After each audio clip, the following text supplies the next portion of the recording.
Welcome to the Purple Rock Survivor podcast. I am John, sitting here in my nice warm home in America.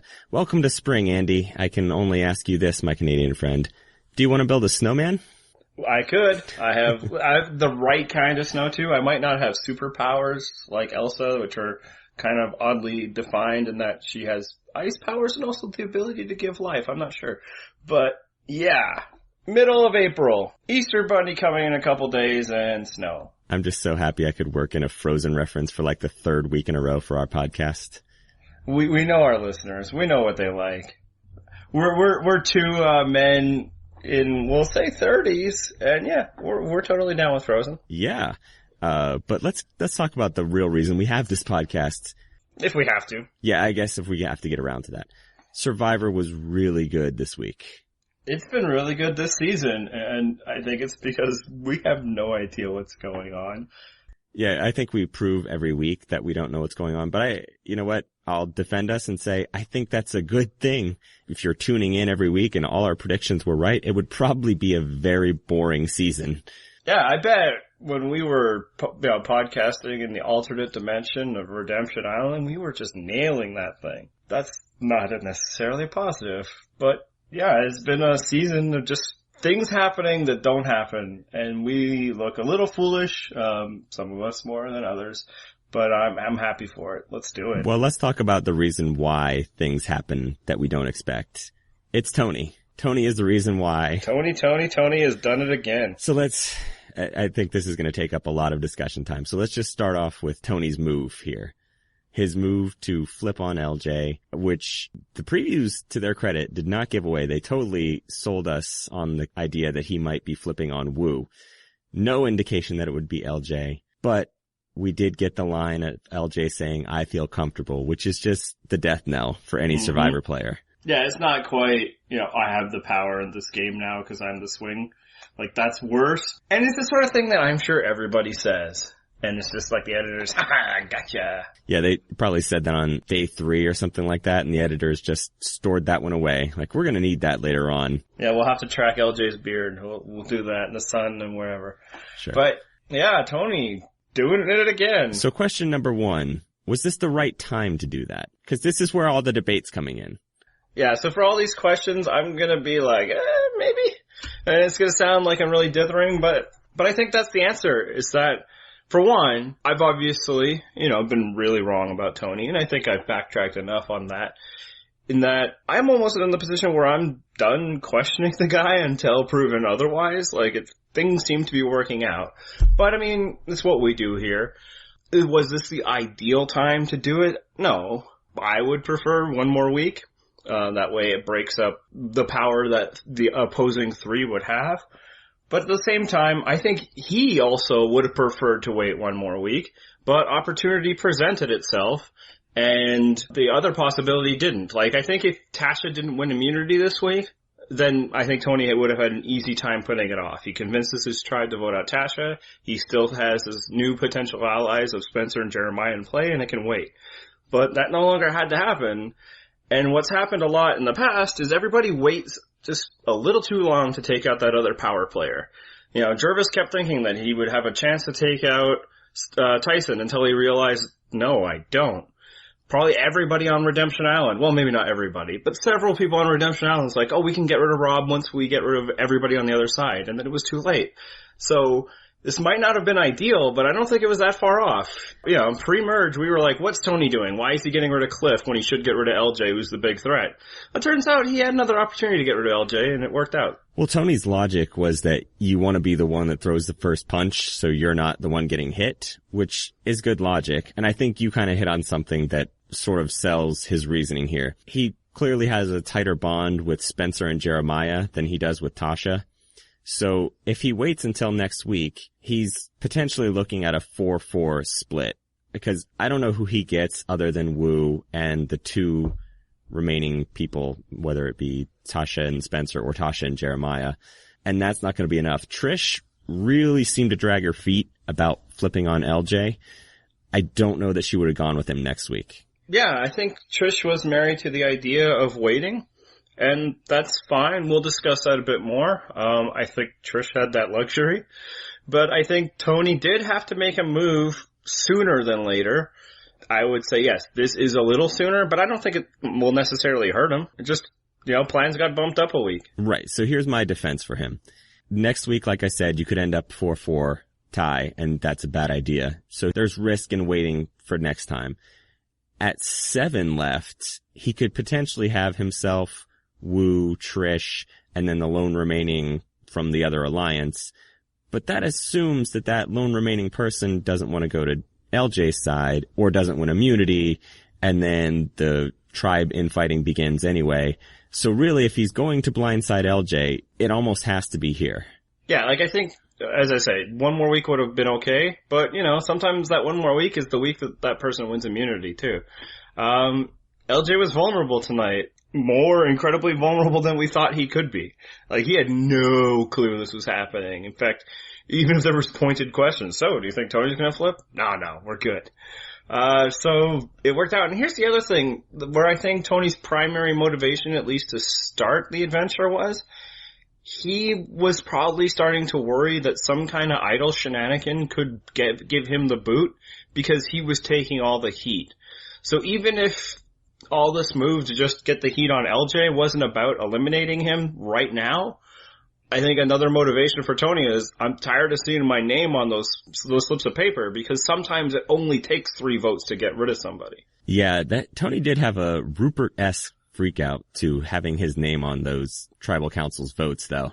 Yeah, no, there's back-to-back weeks now. Somebody comes back from tribal council and makes the social faux pas of being really angry about it. Last week it was Spencer, this week it's Tony.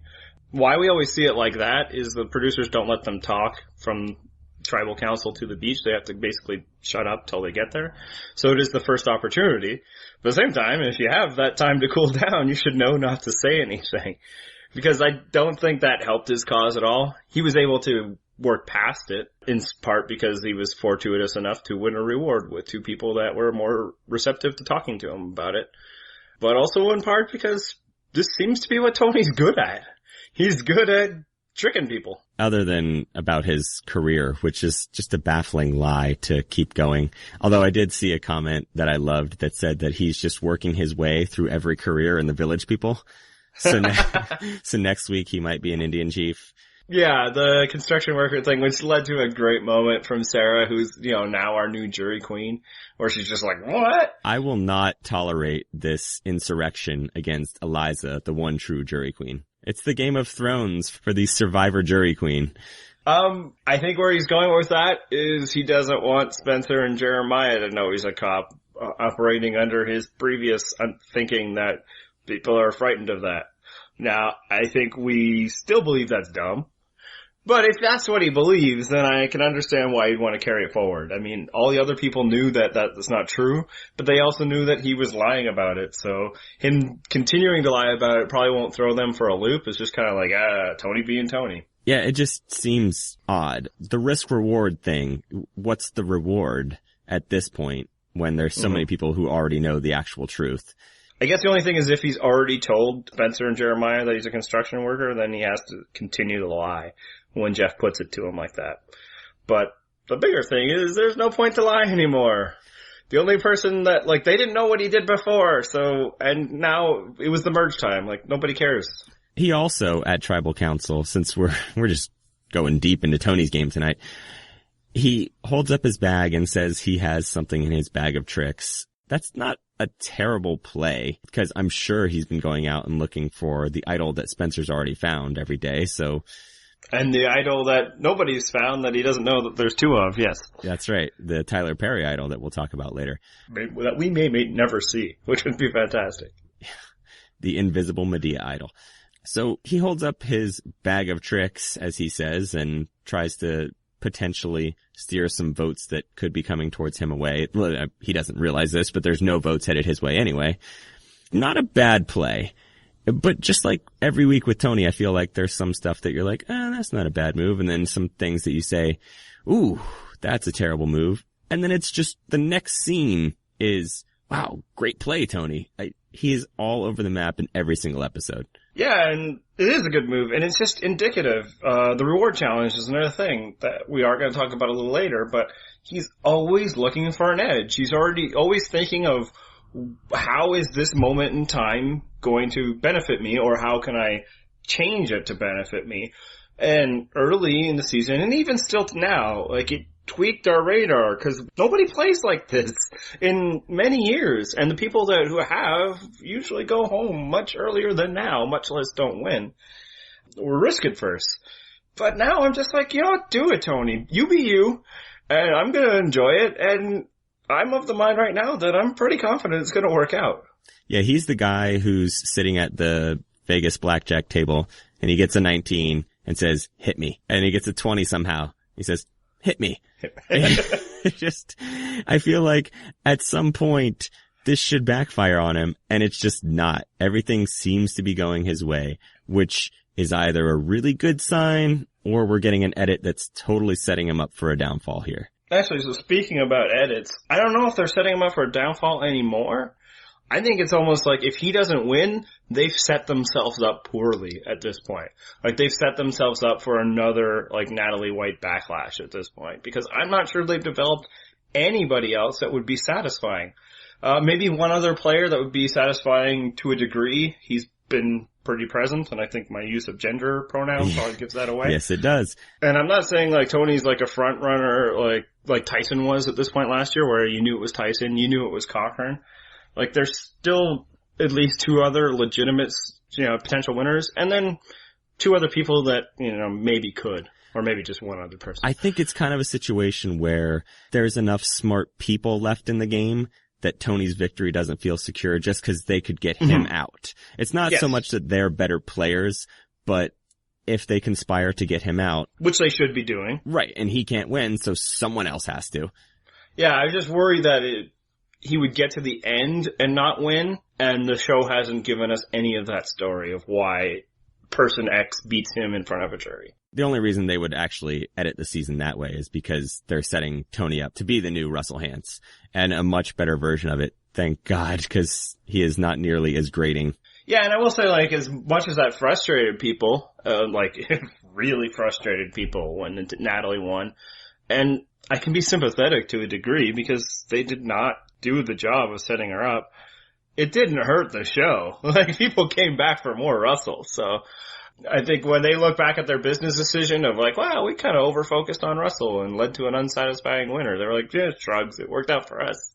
People couldn't stop watching that guy. Yeah, if anything, it helped sell the legend of Russell Hantz and also gave them reason to keep bringing him back. Well, they had already brought him back at that point. When they were editing those episodes, Russell was on an island again, so they had bigger reason to sell him. I just think they could have done a better job, Natalie, unless, like, truly she was giving them nothing, which is not out of the realm of possibility. But that's my worry. Like, if Jeffro wins this season, they screwed up big time, but I don't think that's gonna happen. Likewise. So we talked about whether this is the right time and a bit of it, but is LJ the right target? Should Tony have been going after LJ? I'd say yes, and here's why. I think if you look around at the members of Tony's alliance, the only legitimate threat to him, and I'm only talking about his alliance now, the only legitimate threat to beating Tony at the end, at least from the edit that we've seen, is LJ. Yeah, I'd say from the edit that's true. I'd say if I was out there, I'd also be a little concerned about Wu. Like, we're not concerned about Wu because we've seen how the show presents him. But if I was there, it's like, he's a relatively likable guy. He has the best chances of going on an immunity run, although I'm starting to question whether immunity runs are even possible in this day and age of Survivor. There's so much variation. It's a variety, right? I mean, today they were picking out tiles. I say today because I just watched it today. But yeah, it was a memory game, which I would have crushed it. That one was actually pretty easy to hack. Us nerds would totally win that one. Well, because, you just assign a letter to each, and black being K, like it is in your printer, and then there was no duplication of letters. So that was not so hard. Or CPA Tasha might have gone with the number route and done the old Stephen Fishback thing. And maybe she did. She won, right? Yeah, she did. CPAs. Woo! But yeah, I mean, if LJ isn't the only person, he's certainly the biggest threat. And I would say he's the biggest threat, period, not just within his alliance. And We were saying that when he voted out Cliff. So if you were one of the people who are criticizing Tony for not taking out the bigger threat in LJ, then you need to shut the F up right now. Regardless of being on the island or not. I don't see it in Wu at all. But I will say that if I had to pick someone other than LJ, I think it's Trish, and I don't think she's as liked as Tony, and I also kind of feel like Tony can't really flip on her because she's been with him since the beginning. I think Trish is a real player, but I don't think she's a big threat to Tony at this point. Like, if he can't beat Trish, then, she beat him. But she's somebody he needs at this point. I'd say the bigger threat, just from like a different standpoint besides LJ, is just the other people on the other side. And just that they could secure jury votes due to ties and friendships.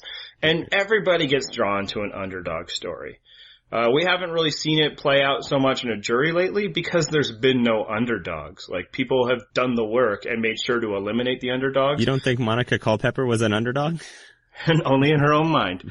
I'd say the closest would be Denise. And, hey, she won by a big amount. I don't think that's why she won. I think she won also just on merit. But most people lately is like, we need to get rid of that underdog because they could beat me because they have a different story than mine that's compelling in a different way. I'm not sure Trish would have a vastly different story than Tony does. I think you maybe could categorize Cochran's win as an underdog win. Yeah, but I think he was also the dominant player too. Yeah. I mean, yes, I think like people would already be predisposed to giving Cochran the win because, just like, oh my god, look at you, Cochran. The guy who was, a lobster on day 3 and you're here. It's almost like giving him a participation ribbon. Like, hey, look at you making it to the finish line, buddy. Good for you. But at the same time, he won some immunities and he was there against Don and other one. Yeah, he set himself up well at the end. So, it was more than just the underdog. I think LJ was the right target. In an ideal situation, I would have eliminated one of the 3 so that they don't now control a possible shift in power. But Tasha won immunity, and voting out Jeremiah or Spencer could have ruined his chances of using either of them in the future. You can't talk about them. It's like, oh yeah, let's talk about it in the future. And then it's like, sorry, we put all your votes on on you guys tonight. So it kind of happened. It had to happen tonight if it was going to happen in the next couple votes. And I think you only do this to take out somebody like LJ. Well, what I wonder is, what is Tony's alliance now? Because he actually talked about burning bridges, which I thought was a good sign for his gameplay, that he's actually thinking about the jury and which bridges he can safely burn and which he can't. I think he definitely burned at least one bridge tonight, but how damaging was it to his game? Yeah, I think we had a question on Twitter. How different is this move from Cass's move? She flipped on an alliance and burned everybody, and, we crucified her for it. And I think it's drastically different. Like, it's, on the face of it, the same. 2 people voted flipping on alliances, but Tony brought somebody with him in Wu, so he doesn't bear the entire brunt of this. So that's 1. 2, I don't think he burned his bridge with Trish either, so he's good there. So he really only pissed off, in my opinion, the maximum of 3, but more legitimately 2, with one of those probably more likely to be okay with it. Like, I think LJ, if he, has to vote for Tony in front of a jury, I think he'll be okay with that. I think the biggest bridge he burned was probably Jeffra. Right. So that's my one thought, is that I think he burned Jeffra.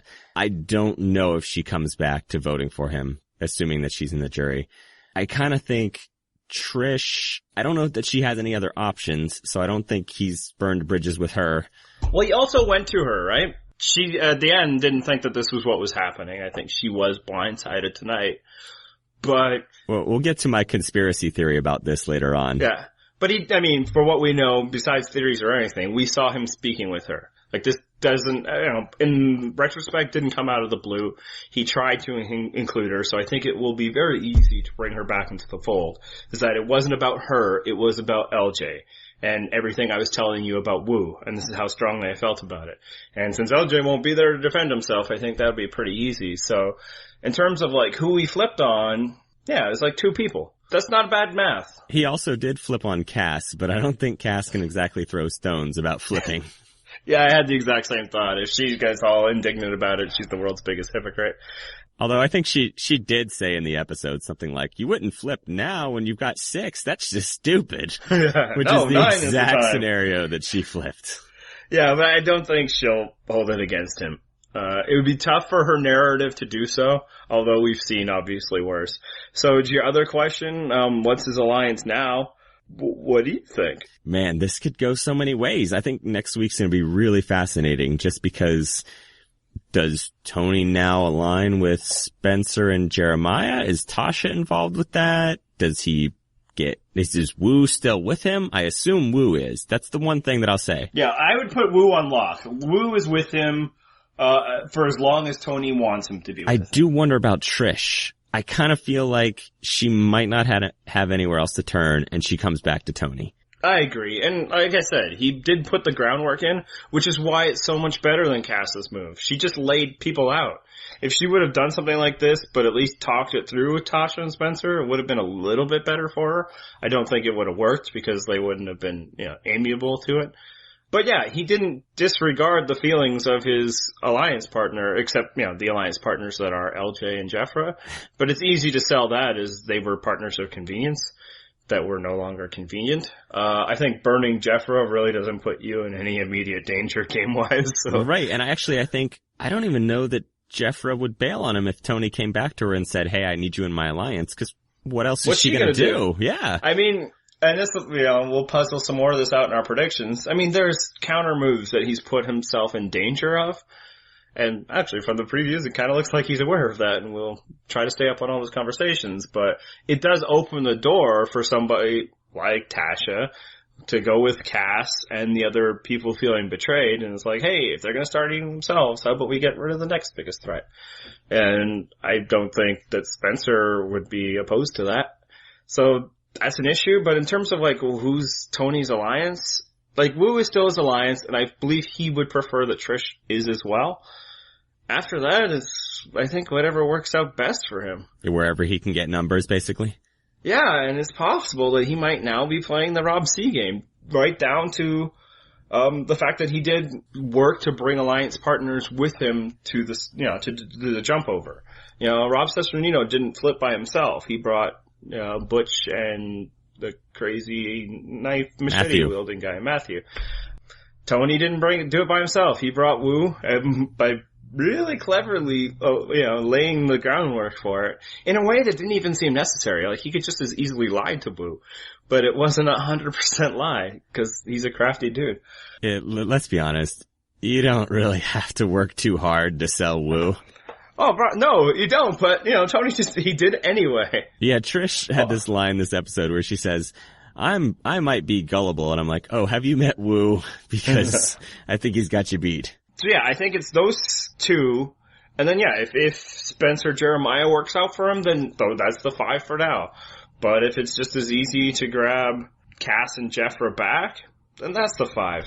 And he picks his biggest target. For myself, I think I'd rather hold on to Spencer and Jeremiah one more vote, because you've probably bought some loyalty. But that's me not trusting Cass for a second, At the same time, I wouldn't be targeting Jeffra for a minute. She's now the GOAT. And maybe not the GOAT you take to the end, but the one that's no threat to anybody. Oh, I take Jeffra to the end. Oh, I wouldn't be opposed to it, but I wouldn't work at it at the same time. I wouldn't suddenly try to bring Jeffra into the fold like she's an equal alliance partner. I'd just leave her there, and if she stays all the way, then great. But any more thoughts on Tony before we move on? God bless the guy. He's making this season great. I loved he had the line where he said, looking at LJ is like looking in the mirror. And I'm like, I want that mirror you have, Tony, because that's an amazing mirror. Maybe he was thinking about, hairline, because we got a lot of shots this season, not to, kick the man while he's down and all his adoring fans. But I think there's a reason why LJ wore that hat a lot. Just saying. I don't care. I'll take one flaw if I can have a mirror that makes me look like LJ every morning. But I mean, it does speak to the fact that he was cognizant that LJ was a threat, and that I think LJ was a bigger threat than he was necessarily presented to us. Because we're going to talk about it a bit more, that LJ probably never lived up to the hype, but that's probably because he was the 9th boot. Is that the math right? or he only made it to the top 9. I think on the island he was a legitimate threat, and Tony recognized it from that perspective. But yes, no mirror would make them look like that. And also, I don't even think LJ was on the same level of Tony in terms of, a game player. Okay, well, before we move on, I should mention, because this is something you wouldn't be privy to, because I know you just watched the episode, but I did listen to LJ's exit interview with Rob C today, and he mentioned that once they got rid of the rest of the alliance, he was planning on targeting Tony anyway. So absolutely. Turns out probably the right move, Tony. You can debate the timing, but you add more risk the longer you wait. And so I'm 90% sold that this was the right move for Tony at the right time. Yeah, one of the reasons why I think that is because it makes me a little bit nervous. And so far, a lot of the things that Tony has done to make me nervous turned out to be absolutely right. So let's just ride that feeling. If we had been Tony fans the whole season long, like if we started out, week 1, like, yes, we are on board Team Tony, this is going to be great. How much of a roller coaster of emotions would this season have been for us? Well, I mean, I'm there a bit because he's my only fantasy player, but I almost think we would be insufferable, like we would just be the Tony fanboy podcast or something. But I think that skepticism initially is giving us some measure of objectivity, hopefully. But yes, Trish, I'm on board. She was not only, the second most interesting player this week, I think she has been this season, and almost stealthily. But stealth is an important thing in Survivor. Well, here's how I want to frame this, because our friend Adam B described this as best you can. He says, Tony is big moves. Trish is best moves. Trish has made probably 2 or 3 moves, depending on how you categorize a move. She flipped on Cliff. She brought in Cass. And she might have, here's my conspiracy theory, she might have let Tony vote out LJ last night. I think maybe she knew it was coming, but just to seem like she stayed loyal to LJ was like, I can still vote with them and it'll be fine. We didn't see a Trish reaction shot. It might be that she wasn't totally shocked. But again, that's just my wacky conspiracy theory. I can see where you get that conspiracy theory, and that would be awesome. And if that's true, they need to have Trish say that next episode. I mean, it's fine not to leave it out of this. You need to have some kind of level of surprise. Although, real talk, there was no surprise that LJ was getting voted out by the end of this episode. As soon as he said, I feel comfortable, I was like, oh, it's like 3 minutes into the episode, and now I know who's gone. Yeah, there was just so many red flags throughout that, I mean, it's surprising from a overall game perspective, going into tonight's episode, and I don't think anybody was like, oh, LJ's on the hot seat. But by the time the votes were cast, it was already fait accompli. Like, obviously LJ's going home. I mean, the whole hashtag stood up was just another, underlying the point that, sorry LJ, this is not your week. That was the Aris doing yoga by himself moment of the episode. It really was. And here's the thing, like, it wasn't even a dumb thing for LJ to do. It was just, that's what the producers were putting in there for our benefit, to make it feel like LJ screwed himself. Yeah, but totally defensible to not go talk to Tasha. Although, Tasha, if you're listening, I would never stand you up. I think it gets down to the different ways to play Survivor and the different things that are available to people to play Survivor. Somebody like Trish can't make the big moves that Tony has because people won't give her that kind of room to do that. People will only hand over that level of control to a certain type of player, and let's be real here, that certain type of player is usually male. The exceptions tend to be seasons that divide the genders, or I should say the sexes, because gender is a construct, blah blah. Whereas Tony can't play under the radar as much. I mean, LJ was trying. Didn't work out. Like, Tony doesn't get to make as many quieter moves as Trish does because he's going to be a target for no other reason than his build. Even though, like, when's the last big bulky guy to ever win Survivor? Oh, wait, there's never been one. I mean, I guess if you're stretching, you say it's JT or it's Tom Westman, but those have been a while. Yeah, and, their build is slightly different, right? It was exactly sneaky real strength instead of built up. Tony's pretty massively jacked. Yeah. Like, even now, he's as not an as older big guy, as he used to be, but yeah, he's the biggest guy out there by far. So that would be one respect, but I do think that absolutely Trish has been making great moves that don't get the attention that Tony moves make. Like, and not just, flipping on Cliff, but she engineered the entire alliance that made it possible. Like, that was her. And she built, the bonds that happened. So, bully for her. And her instinct tonight that we shouldn't flip now is a good one for her. Right, exactly. That's the thing is it might not, like I said, I'm pretty sold on it being a good move for Tony, but I think sticking with the original alliance was probably a good move for Trish. So I still have the conspiracy theory that she was cool with it, but at the same time, either way it worked out would have been fine for Trish. I like your theory. I don't buy into it myself.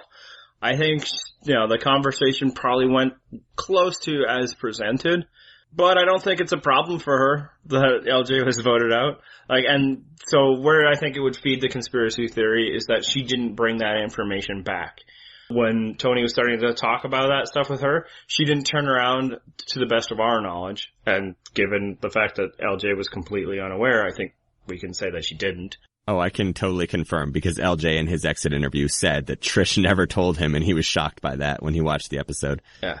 But I think it's part of her game. She's controlling the information that's useful for her and deciding when it's useful. And if something went down that, did get rid of LJ, she's still in fine. She's got a final 3 deal with Tony and Wu.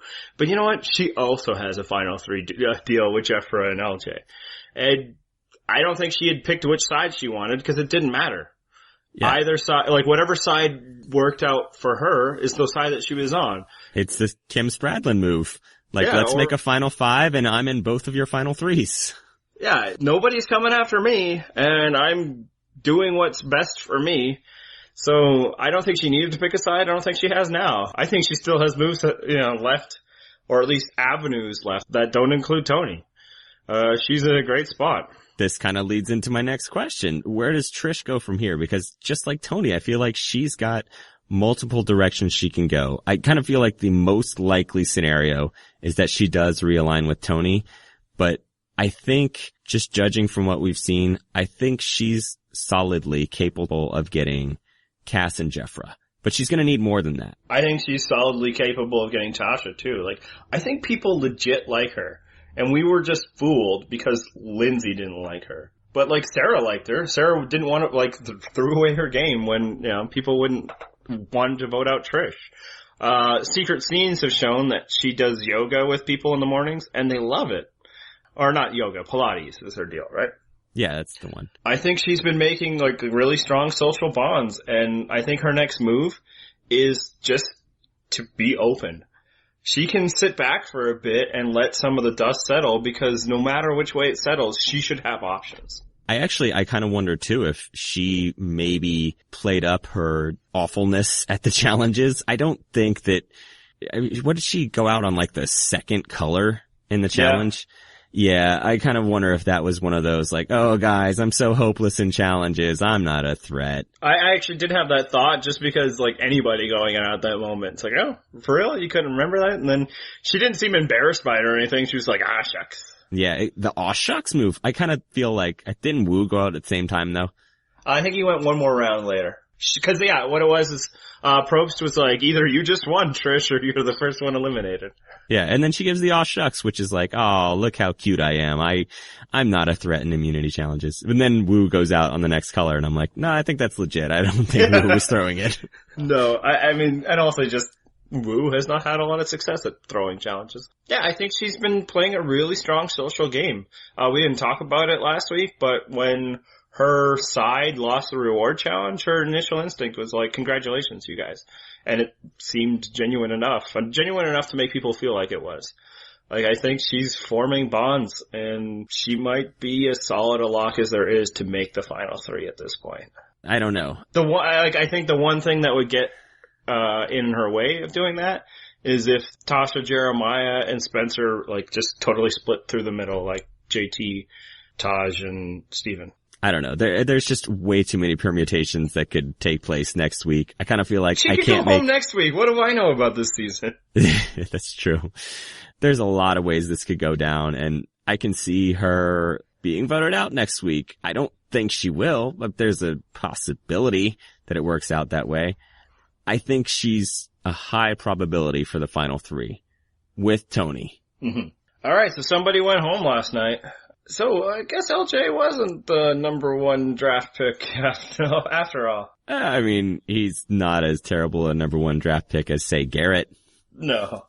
Or even Sarah. We overvalued him, didn't we? No, I'm gonna disagree with you because I think that LJ was playing the under the radar game intentionally, which is weird because you don't picture a guy who looks like that playing the under the radar game, but I think that's what he was doing. Yeah, and I think that's legit because one of the reasons why I was scared off from picking LJ was that type is typically a target. So I can understand why you'd want to do that.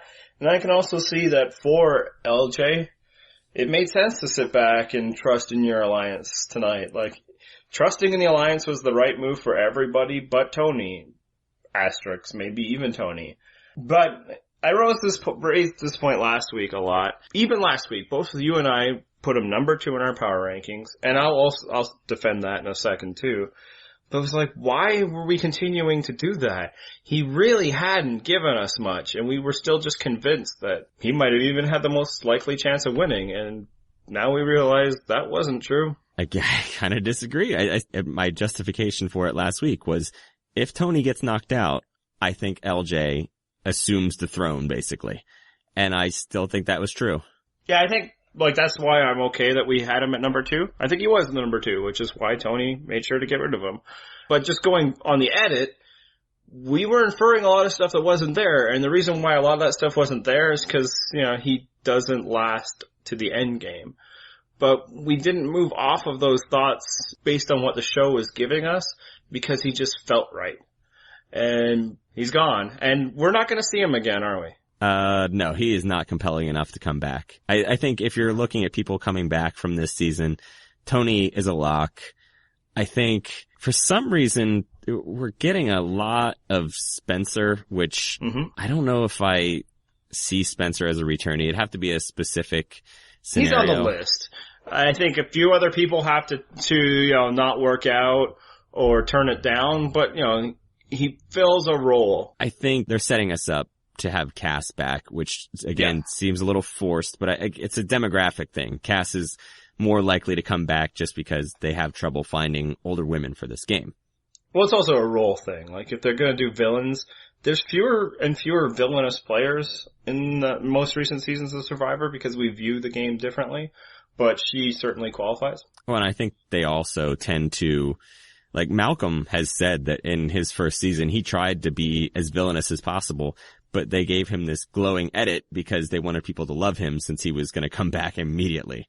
Yeah, and also because he was his story immediately got turned into an underdog one, even without an edit. Like, he was, came up from a tribe of 2. Right. So, yeah, I don't know, LJ was just not as compelling as we wanted him to be. I think, he was fine as a player. History has shown that sort of way of playing can work. But even there, he clearly didn't form enough social bonds to protect himself from getting completely snowed over. Like, Tony talked about this move with everybody but 3 people, and LJ had no idea. Yeah, I'm trying to think of who didn't know, and it was basically Jeffra, LJ, and Cass. Yeah. I mean, I don't think Tony talked about it with Tasha, but word got to her. Yeah, I mean, she clearly steered her vote that way, so. Yeah, LJ was completely unaware it was happening. Like, if he had an idol, he would have gone home with an idol tonight. There's no doubt. So, it's a strike against him. Does it mean that he sucked? No, a lot of times great players get taken out here because other great players recognize it. But I do think we hung on to the notion probably a little too long that he was something that we weren't quite getting because nobody else seemed to be filling that void. Yeah, he just, like I said, he wasn't as compelling a character. He's not gonna come back. Although I did love Probst asking him, in your line of work, is loyalty important? I'm like, the horse's loyalty? Isn't he a horse trainer? He has to be loyal to those horses. Or do the horses have to be loyal to him? Like, they can't be trained by other horse trainers? I don't know. Horses are stupid. He gives them the sugar cubes in a way that makes them very loyal. They understand. They look him in the eyes, but only one eye at a time. At a time, exactly, unless they keep turning their head. Oh, horse jokes. Come for the Survivor chat. Stay for the horse and frozen jokes. So let's move on to some power rankings. Actually, you know what? We should briefly hit on the 0% club because you have an idea that you would like to submit. And I think I'm going to second your motion here. Yeah, so every week we've been talking about who has zero chance to win, and we're not going to do that anymore. And it's not because I'm backing out because I've been so terrible at it in that there are 3 people I think have a really good chance of winning, and I have 2 of them in the 0% club. It's more that we're running out of people at this point. So. Yeah, we're getting too late in the season, and it's kind of like, although, as I've said before, the 0% club, your odds are still really good because there's only one winner in a season. But I'd say your odds are far better than mine at this point. That is very, very true. But yeah, like if I'm just looking at my list and who's left, who I haven't added yet is Spencer and Tasha. Oh, and Jeffra, I never got around to putting her in. So, if we're going to keep doing it, I'll be like, her, and then everybody. Because, there were people who left that I never even entered in. So, it was a fun little bit. It gave us a chance to talk about people and the way we perceive success in Survivor. But we got more things to talk about as we get to the home stretch. 0% club, sentenced to death. One quick note that we didn't touch on is just because I think this has been something we've talked about in the past, and I do think it's a good opportunity to present it tonight, is reward challenges. Why are they important? Well, first of all hail the reward challenge because we've missed it with the Redemption Island stuff. And I kind of wonder in watching this episode, because I was actually thinking it as I was watching, if we didn't have the reward challenges this season, is Tony able to flip those other guys at this vote? I mean, I feel like obviously they're going to be ready and willing no matter what, but is he going to have the opportunity to have time alone with them to honestly and openly talk about what his potential plans are? I don't think this vote he could have done it. Like, there just wouldn't have been a chance. Everybody would be around. It's the kind of thing where you need some privacy, and privacy that doesn't arouse the suspicion of others. But yeah, and I think you hit upon it even stronger last season, but hey, we have people listening to us that never even listened last season. You can steal my thunder. No, I'm fully crediting you. On the litany of things we said why Redemption Island sucks is that this is a dimension of the game that they eliminate. And this episode was just such a great test case of like, that's important stuff. And also, the reward challenge itself was far more interesting than the immunity challenge. It was a fun little game. It was something that I haven't seen in Survivor before. I mean, it's a variation of things they always do, but they put enough of a new twist that it was kind of fun. I thought you were going to suggest that watching 3 dudes shower was the fun part for you. Yeah, it worked out for us because Spencer was the exact right person for Tony to be able to talk to this about. But I wonder if the producers were like, damn it. Why couldn't it be Jeffra in the shower? Why couldn't it have been Morgan last week? Yeah. Right. Why couldn't it be Tasha? Well, we'll get to Spencer in a second. Let's do it. Let's get into the power rankings. Let's move to the point where we'll talk about him because actually we're going to bring him up in the power rankings. We're going to rank a top 5 and there's just only so many people left. I think our lists are going to be pretty similar this week. I thought that last week and they were totally off. But that's because we're so wrong. Oh yeah? Actually, I'd have to go back and look. I was probably really, really wrong. Well, I mean, we were equally wrong on one guy, but again, I don't think we were. I think at that point in the game, LJ was, but I do remember you only having Spencer at 5, and we'll see where we're at. Where they're at right now, mixed with how well we think they'll do, and yada yada edit stuff. Let's start with number 5, though. Let's work our way up to the top. All right, who you got? I'm going to go with Cass here. All right, I do not have Cass on my list. So I don't blame you. It's a very weak number 5. Yeah, I mean, as is mine. But do you have a reason for Cass over other weak players? Sort of process of elimination. It's not Jeremiah. It's not Jeffra. So, Cass. Yeah, I mean, I think the argument for Cass, and I didn't have her, obviously, is she's a bigger character than the other people that aren't. But I actually do have Jeremiah at number 5, just because that's a of reach. His position. I think he was able to be around when the tides turned, and it's kind of how it's been for Jeremiah this season. He's been floating and dodging bullets, and I don't know if there's any reason to believe that that's not going to continue for a few more weeks. And when I was looking at the other people, I think they're more prone to being in danger in the next couple of weeks. Jeremiah is a slightly prettier version of Cowboy Rick. And a slightly more talkative version as well. Very slightly, yes. But yes. So yeah, I mean, whatever. It's number 5. He voted the right way tonight, and Cass did not.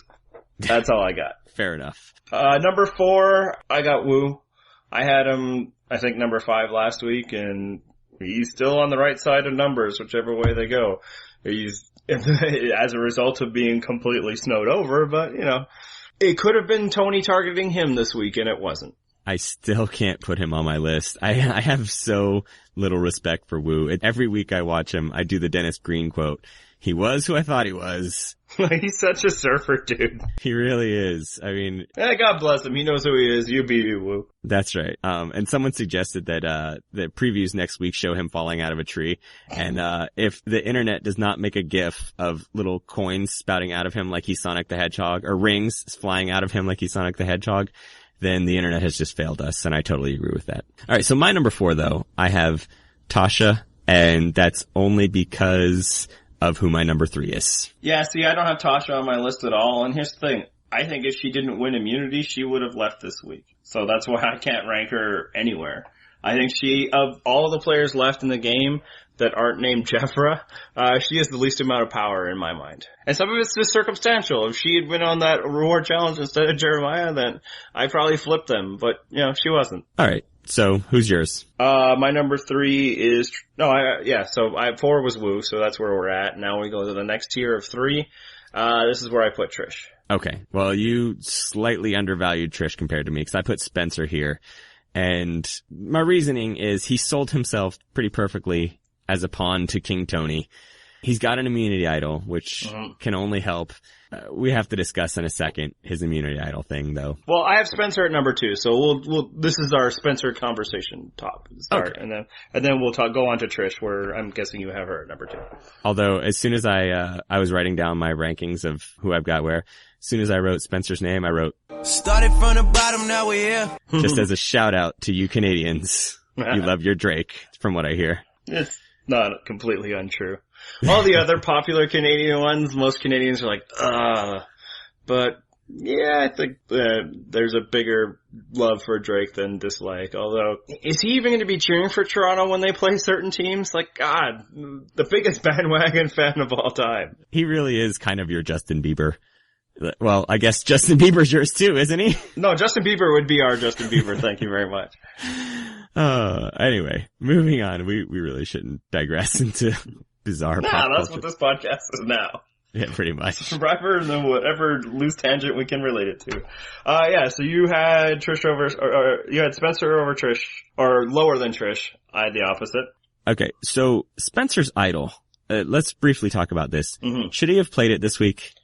I mean, obviously the answer in retrospect is no, but yeah, not knowing that it would work out, what should he have done? One, caveat is maybe he got greater assurances, not just from Tony, but from Wu as well, which case that could put you in a more comfortable position. But I'd say the other one is, if this doesn't work out, he's kind of screwed. So it's almost like you have to put your faith in this moment, because then the idol could actually propel him to victory, as opposed to just 3 more days. Like, if he needed to play his idol tonight, then his game is probably close to being over anyway. He needed this window that just opened up to be accurate. This is what he was waiting for to happen.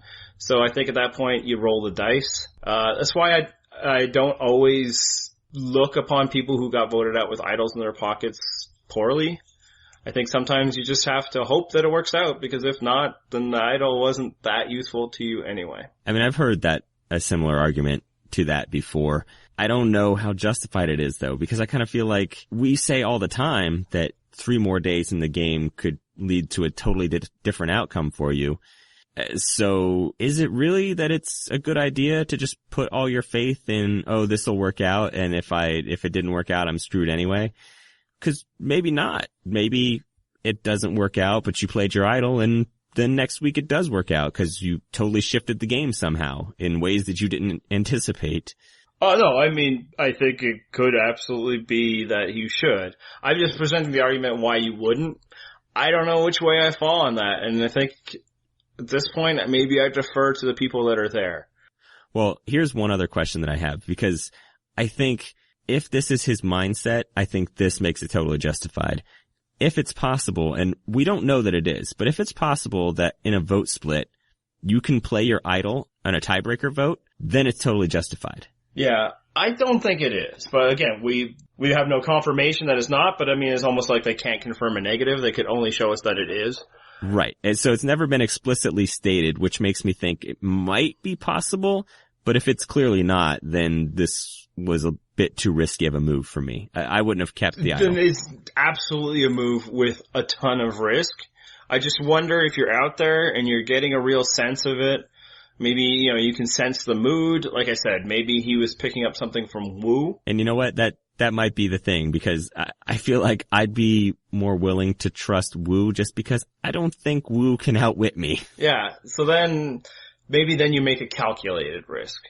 Because now you're there now. The split is happening in front of your very eyes, and now you can use this as a tool to move you forward.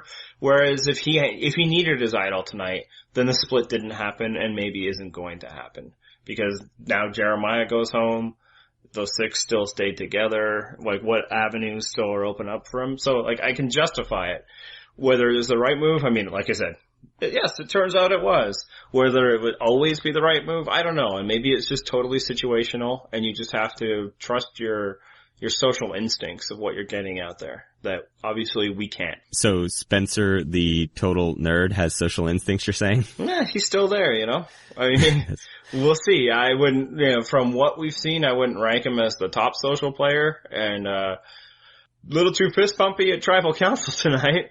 Yes, he was. And probably winning the reward, maybe a bit much more, but I think you get a little more rope when you get excited about winning a reward. And also, he's like 21, right? Come on. We would have done the same thing if we were 21. Maybe not me, because, I wasn't a douchebag. Now, to get to my point of why I have him ahead of Trish, I think it's just probably what we're basing our ranking on. It's a amorphous thing where we decide what's more important. Trish is playing the better game than Spencer. So if that's what you put her over at number 2, can't argue it for a second. If that's what was my only basis for rankings, then I would do so as well. And it's very close to them.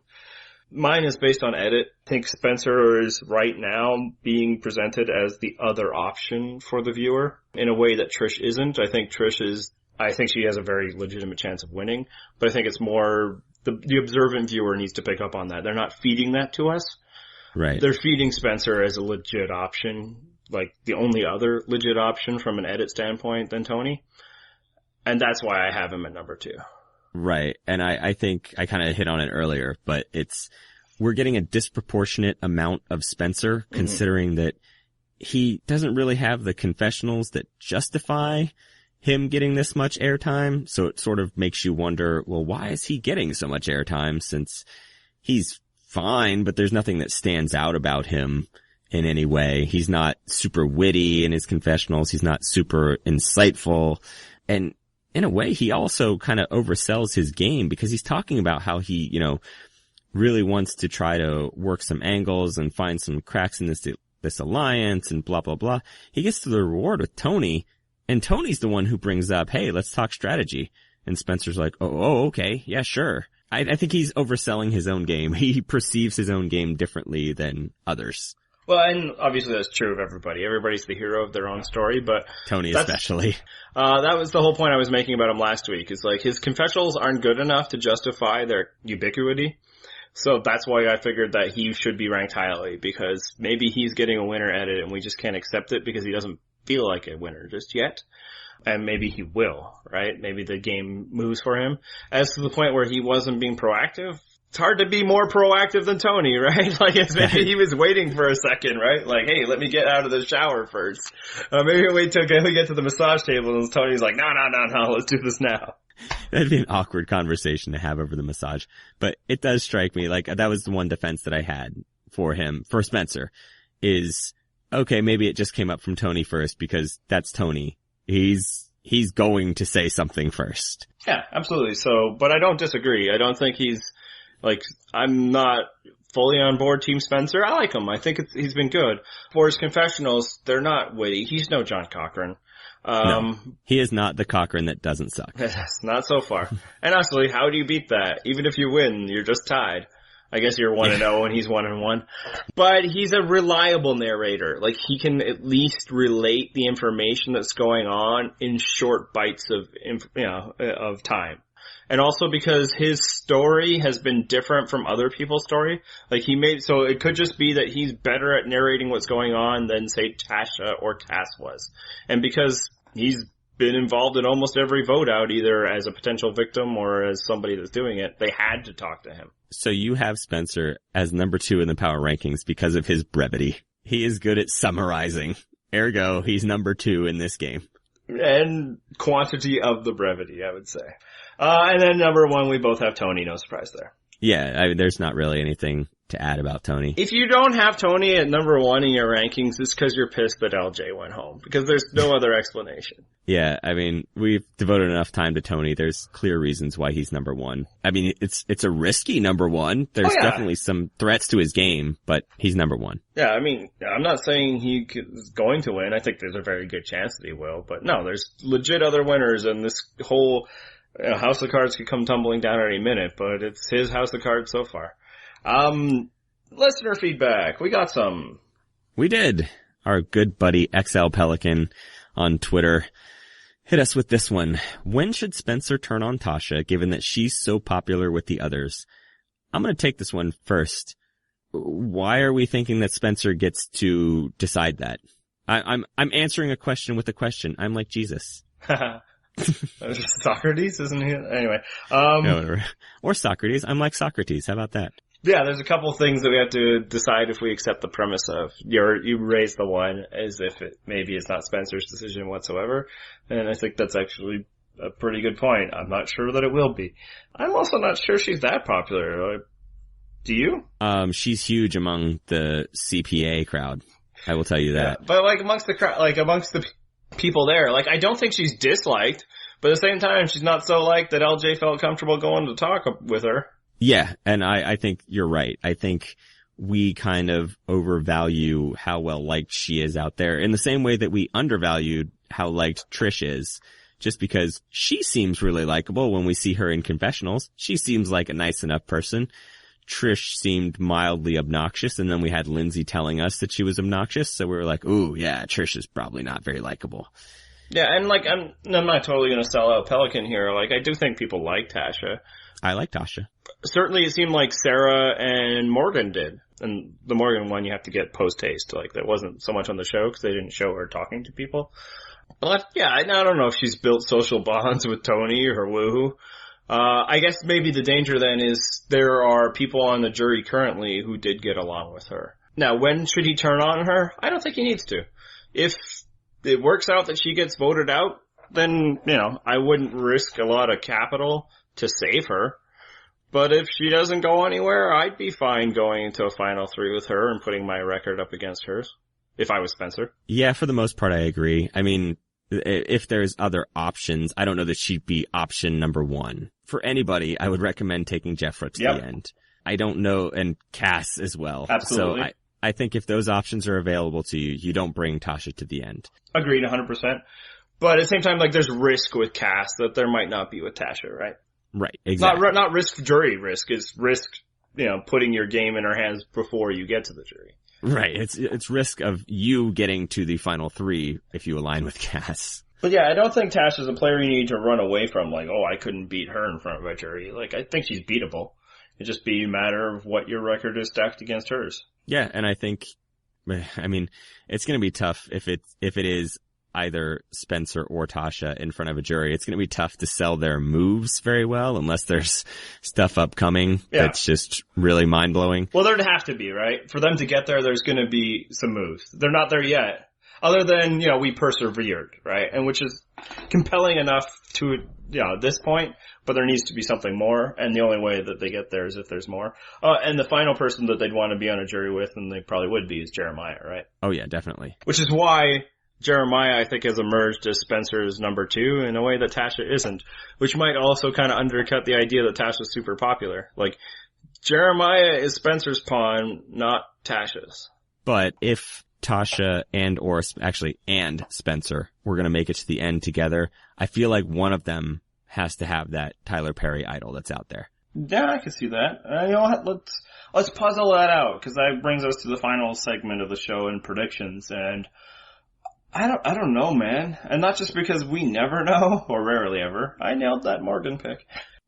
I nailed that Morgan is our drop for the week. Yeah. I shouldn't have left it. I should have left a gap, and then, man, and not just because we've been so wrong this season and it's, so wonderfully surprised us. It's just there's so many ways it can go from here. You know what? I'm going to make one prediction that I'm 100% confident in. My prediction is that I'm going to make a fake Tyler Perry account on Twitter and just keep sending Probst different @messages suggesting changes for Survivor. Because apparently that's a thing that you can do if you're Tyler Perry. Well, and I just want him to be convinced. Let's give him some benefit of the doubt. I think it was texting, not @replies. So Probst is you know what? Tyler Perry's moving up in the world. He's past the text game. He's moved on to his Twitter. Yeah, one thing about the Tyler Perry idol, I kidded around, like, maybe it'll never be found, because we're pretty deep into the season, but clearly it will be found, because if it wasn't, they just pretend like they didn't have it.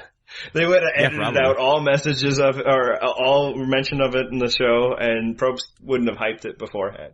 So it's gonna turn up, but can we get to the fireworks factory already? Yeah, I kind of feel like the longer it stays hidden, the less exciting it is. Like, I feel like it can shift a lot more votes the earlier you find it, and it's not found, which is kind of a letdown. So yeah, what can happen next week? Who's going home? And we talked about some of this, at the beginning of the show, that a sub-alliance could form, from the bottom and take out Tony, and he's left himself vulnerable. But I kind of don't think that's going to happen. And if I had to pick somebody, and apparently, we have to pick somebody, I'm just going to say Tasha. I think she was destined to go home tonight. I think if she doesn't win, Tony's going to want a blood sacrifice from his new friends. They don't get to keep old friends. Yeah. And that's my pick. Okay. And I like your justification. My pick was a whole lot of question marks, followed by the word Jeffra, and then some more question marks. Because I don't know. This could go 40 different ways next week. Not even that there's 40 people in the game, but there's so many different alliances that could take hold, and I don't know. I'm giving a Jeffra answer and then just shrugging, cause. Yeah, I mean, the reason why I say Jeffra is just to finish the business they started this week. The reason why I don't say Jeffra is just she's not business you need to finish. Which is why if Tasha does win, my pick is Cass. In the same kind of logic, right? She was the other person left hanging this week, and she's the dangerous one of the two. Is she though? Compared to Jeffra, yes. Okay. Yeah, that's the low bar. All right, so let's wrap some things up. We already mentioned that XL Pelican found us on Twitter, and you can do that too. We're at Purple Rock Pod on Twitter. If you want to send us an email, you can find us at purplerockpodcast@gmail.com. Where else can they find us, Andy? We do this podcast over Skype, which you can't tell because it sounds so great. But it's flawless. We like getting voicemail from you guys. Sometimes it's good to put a voice to the name, and you can get a little bit more time and ask a little bit more in-depth questions. So if you'd like to do that, find us on Skype at JR Purple Rock and leave a message. And you can follow us on WordPress. That's where we post the podcast every week. Purple Rock Podcast .wordpress.com. And there's even written content up there now and maybe in the future. Yeah, every once in a while when we decide to stop being lazy, we post things up there. Yeah, so look for our deep post comparing survivors to their frozen counterparts. No, not this week. Although, who's the Elsa? No, I'm just kidding. We're moving on. Yeah, and I should mention that if you want to find me personally on Twitter, I'm at Drake. I started from the bottom, now I'm here. No new friends. No. Okay, so... any other methods they can use to contact us? Smoke signals, perhaps? Carrier pigeon. Ravens. Sure. Ravens. Ravens. Yes. Let's work in some more Game of Thrones alienating references. If you don't know Game of Thrones, then stay off the internet. Yeah, that's true. I'm looking forward to next week. Like we said, we have no idea what's going to happen, and that's awesome. And it's great to have a front runner like Tony because he could go at any time. I feel like if next week is not bananas, I'm going to be totally let down. And it's hard to figure, like, the Morgan one was obvious. That one's always gonna not be bananas, but there's no new, norm yet. At the very least, all it could do is establish the new norm, and that in itself will be informative. So, hopefully we'll be here, and we'll have some smart things to say about it, and if not, we'll just talk about Frozen some more. So, thank you for listening. And hit me with the theme music.